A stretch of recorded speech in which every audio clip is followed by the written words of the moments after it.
Welcome बच्चों। चलो आज हम स्टार्ट करते हैं question number 13 ICSE board class 9 exercise 19 B question number 13। आज हम लोग सॉल्व करेंगे क्वेश्चन नंबर 13। क्वेश्चन नंबर 13 क्या है?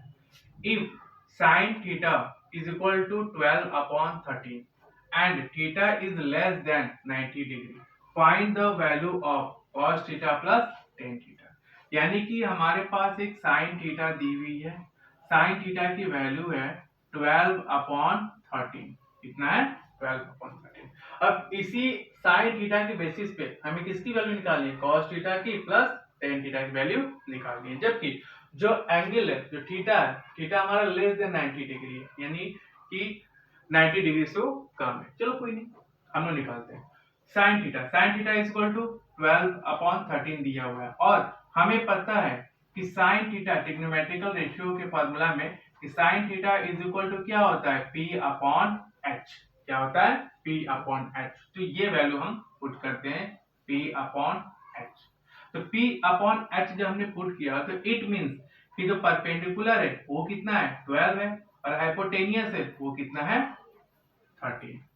इट मींस कि P हमारा दिया हुआ है 12 और H दिया हुआ है 13। अब हमें निकालना क्या है? B। हमें निकालना है B, क्योंकि आपको पता है कि ट्रिग्नोमेट्रिकल रेशियो में तीन आपके एंगल होते हैं, P H B, perpendicular, hypotenuse and base. अब हमें B की वैल्यू निकालनी है। तो B की वैल्यू निकालेंगे कैसे हम लोग? तो by Pythagoras theorem, by Pythagoras theorem. Pythagoras हमारा क्या कहता है कि h square is equal to p square plus b square, यही दिया है हमारा। चलिए, तो h की वैल्यू दी हुई है 13। कितनी दी हुई है बच्चों? 13 का square is equal to p हमारा 12 का स्क्वायर प्लस b की वैल्यू हमें निकालनी है। तो h 13 का कितना होता है? 169। 13 का स्क्वायर कितना होता है? 169। 13 का स्क्वायर होता है 169 और 12 का स्क्वायर क्या होता है बच्चों? 12 का स्क्वायर होता है 144। क्या होता है? 144 प्लस b स्क्वायर। ओके बच्चों, चलो अब क्या करेंगे हम?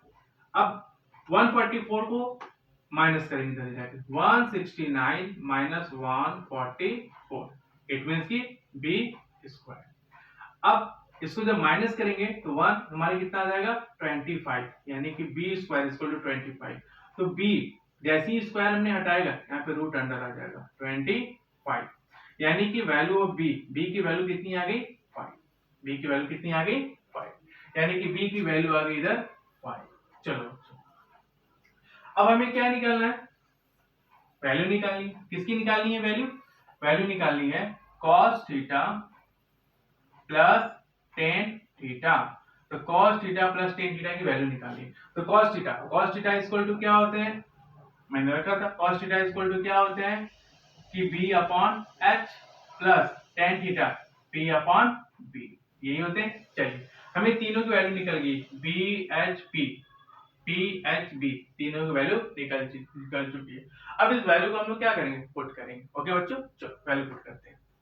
B की वैल्यू कितनी है? 5 अपॉन H की वैल्यू है 13 प्लस P की वैल्यू कितनी है? 12 अपॉन B की वैल्यू कितनी है? 4। ओके बच्चों, चलो अब हमने क्या बोला था कि कभी भी अगर इस टाइप से क्वेश्चन आए तो डायरेक्टली आप क्या करो, अगर आप एलसीएम लेकर बना सकते हो तो कोई दिक्कत नहीं। अगर आप एलसीएम लेके नहीं बना सकते हो तो आप क्या कर सकते हो? इसको इससे मल्टीप्लाई कर सकते हो, 13 को 12 से मल्टीप्लाई कर सकते हो और 13 को 5 से मल्टीप्लाई कर सकते हो। इट मींस कि 5 को हम क्या करेंगे? 5 से मल्टीप्लाई कर देंगे, फिर प्लस की साइन ला देंगे, फिर 12 को हम लोग मल्टीप्लाई करेंगे 13 से और 13 को मल्टीप्लाई करेंगे 5 से। ये बेटा रफ वर्क कीजिएगा, ठीक है? यहाँ पर आप वैल्यू पुट करके डायरेक्ट आप सॉल्यूशन लिखिए, रफ वर्क कीजिएगा। चलिए, अब यहाँ पे हमने पुट कर दिया। अब 5 इंटू 5 25 प्लस 13 इंटू अब वैल्यू क्या हो जाएगी? 251 अपॉन 65, ये इसका आंसर आएगा। ठीक है, 2 और 251/65।